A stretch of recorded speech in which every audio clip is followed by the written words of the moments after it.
드립니다. 우리가 살고 있는 대한민국 영토는 지리적으로 전 세계에서 가장 뜨겁고 위험한 지역입니다. 위로는 호시탐탐 남한 침략에 야욕을 보이고 있는 북한, 대륙 진출을 위해 끊임없이 힘을 축적하는 일본, 차세대 리더 자리를 두고 미국과 경쟁 중인 중국, 탄탄한 국방력을 바탕으로 힘을 과시하는 러시아, 어느 하나 위험하지 않은 나라가 없죠. 그런 상황에서 대한민국이 선택할 수 있는 방어 전략은 국방력을 키우는 일이었습니다. 그리고 실제로 우리나라의 국방력은 세계 7위로 국토면적 109위, 인구수 27위의 작은 나라로 보면 굉장히 높은 수준의 국방력을 과시하고 있습니다.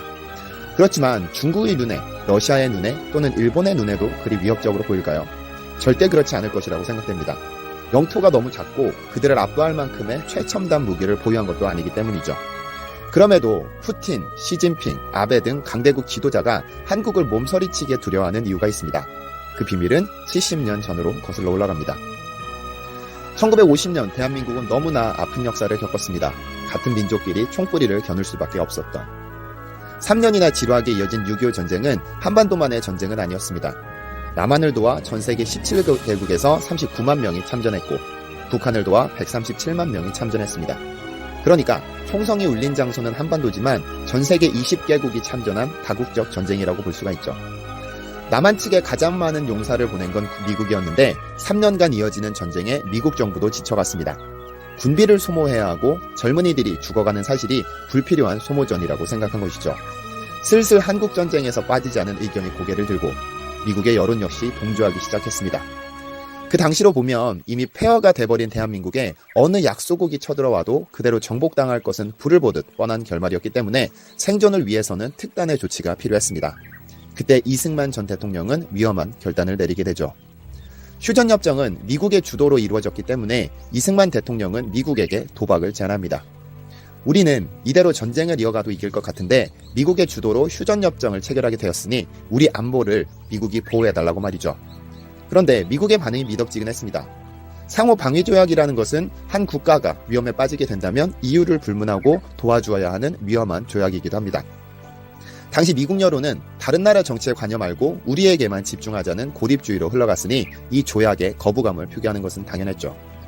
몇 차례나 매달리며 비굴하게 요구하기도 했지만 끝끝내 미국의 문은 열릴 것 같지 않았습니다. 여기에서 이승만 대통령의 또 다른 승부수가 던져집니다.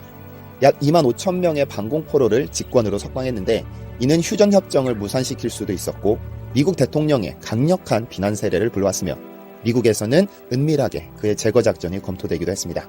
그리고 미국에서 강력한 최후의 한마디를 남깁니다. 당장 한국과 상호방위조약을 체결하지 않으면 소련과 미국의 의지와 관계없이 단독으로 북으로 치고 올라가겠다는 경고를 남긴 것이죠. 이런 상황이 실제로 벌어지게 된다면 소련은 당연히 북한을 도와주게 될 것이고 미국은 소련을 견제하기 위해 한국으로 올 것이고 또 다른 막대한 군비 경쟁이 펼쳐지게 됩니다. 그래서 울며 겨자 먹기로 이 조약에 서명을 하게 됩니다. 1954년 11월 18일 한미 상호방위조약이 체결되며 대한민국과 미국은 새로운 관계로 접어들게 됩니다. 당시 미국과 양자 상호방위조약을 체결한 건 필리핀뿐이었고 현재까지도 영국, 일본, 그리고 대한민국이 유일한 상황입니다. 영국의 경우는 미국의 핵기술을 이전하는 대가였고 일본의 경우는 재무장 금지와 맞물려 있었습니다. 그러니까 실질적으로 대한민국이 유일한 것이죠.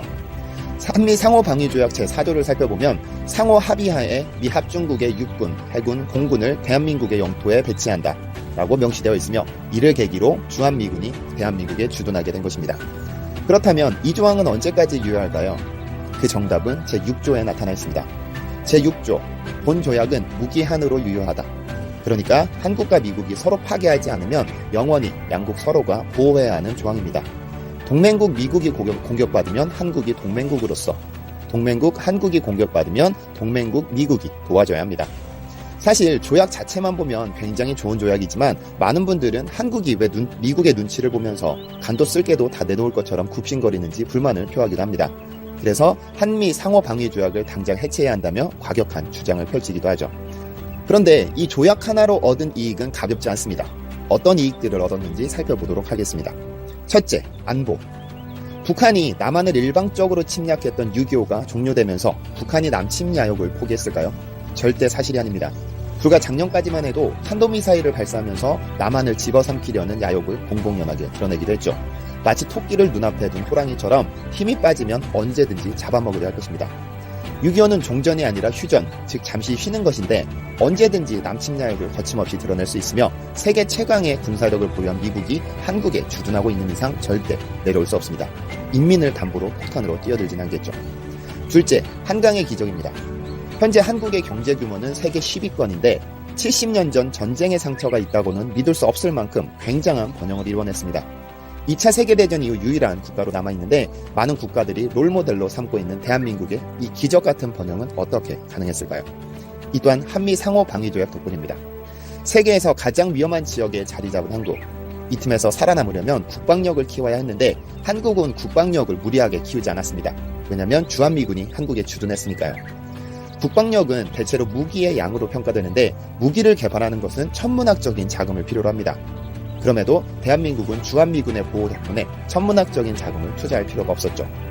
국방력에 투입될 자금을 전부 경제개발에 투자함으로써 한강의 기적이 가능했던 것입니다. 젊은 여성들의 머리카락으로 가발을 만들어 팔고 다람쥐를 잡아 팔고 소변을 팔아 수출한 외화는 고스란히 경제개발에 투자할 수 있었습니다. 물론 박정희라고 하는 걸출한 지도자와 이병철, 정주영, 박태준 등의 불세출의 기업가 그리고 주한미군의 주둔 이 세 가지의 조화가 없었다면 절대로 불가능했을 한강의 기적이었습니다. 그러니까 한강의 기적은 한국인들의 근면 성실함과 박정희 전 대통령의 무모해 보일 정도의 경제개발 의지, 난세에 태어난 불세출의 기업가들, 미국과의 상호 방위조약으로 이뤄낸 기적인 것입니다. 현재 한국은 GDP 대비 국방비 지출이 고작 3%에 그치고 있습니다. 세계 평균과는 큰 차이가 없지만 세계에서 가장 위험한 지역에 있는 대한민국이 고작 3%밖에 쓰지 않는다는 건 주한미군이 그만큼 큰 역할을 해주고 있다고 볼 수 있습니다. 이승만 대통령의 업적에 대해서 평가절하하는 사람들도 많은 것으로 알고 있습니다. 그러나 그분이 미국에서 무시당하면서 비굴함을 무릅쓰고 얻어낸 이 방위조약만큼은 절대로 평가절하해서는 안 됩니다. 현재 대한민국의 번영, 발전, 기회 이 모든 것이 한미 상호 방위조약의 틀 위에서 만들어졌으니까요. 그러니까 한국이 미국에게 비굴하게 굴거나 간도 쓸개도 빼줄 것처럼 굽혀야 될 필요는 없지만 최소한 감사함을 가지는 것이 옳은 생각이 아닐까요? 그런데 그 쬐그만 나라가 세계 7위 규모의 군사력을 보유하고 있는데요. 작은 고추가 맵다는 게 이런 말 아닐까요? 탑3 안에 드는 미국, 러시아, 중국은 영토가 어마어마하게 넘기 때문에 군사력 또한 빵빵할 것은 쉽게 예측하지만 국토면적 109위에 해당하는 이 작은 나라가 실제로 얼마나 매운지 알아보겠습니다. 기술력 좋고 구매력 높은 한국 시장에 외국인들이 투자를 꺼리는 가장 큰 이유는 바로 언제 어디로 튈지 모르는 북한 덕분입니다. 김일성, 김정일, 김정은으로 이어오면서 자신들의 독재를 곤고히 하기 위해서 고립된 상태로 핵무기를 개발해버렸습니다. 거기다 핵무기를 탑재시킬 탄도미사일에 육해공을 전부 무장해버려 제법 위험합니다. 사실 북한이 무기체계를 발전시킨 이유는 남한 때문이 아니라 세계를 위협하기 위함입니다. 자신들 체제를 보장받기 위한 일종의 협박이라고 봐야죠. 그런데 남한은 북한의 위협을 방어하기 위해 군사력을 급격하게 키웠습니다. 북한이 하나 키우면 남한은 더 큰 걸로, 북한이 하나 더 키우면 남한은 하나 더 큰 걸로. 결국 더 강해지고자 하는 경쟁에서 한국이 한 단계 더 발전하게 된 거죠. 물론 핵무기를 제외하고 말이죠. 6.25 당시 북한은 남한에 비해 압도적인 군사력을 보유하고 있었습니다. 소련이 개발한 T-34 전차가 242대, 전투기 170대, 일반 병력 남한의 2배. 이런 준비 끝에 남한을 침략했고 개전 3일 만에 서울을 함락한 후 낙동강까지 밀고 내려온 곳입니다. 사실 대한민국의 군사력이 7위이고 북한의 군사력은 18위로 평가되지만 만약 맞붙는다면 쉽게 장담할 수 없습니다. 무기적인 측면에서는 질적으로 우수하지만 병력이나 재래식 무기의 양을 고려하면 북한이 불리한 것만도 아니니까요. 박정희 대통령 시절부터 한국이 군사력을 급격하게 키우기 시작하자 북한이 선택한 것이 바로 핵무기입니다. 1980년대부터 이미 핵시설을 준비해왔고 김일성이 죽기 전 1993년에 성공을 했습니다. 그리고 세상에 알려진 건 2005년이죠. 현재 북한은 10에서 30여 개의 핵을 보유한 것으로 추정된다고 하는데요. 김정은이 핵을 포기하고 세상에 나서겠다며 호언장담하지만 과연 그럴 수 있을까요?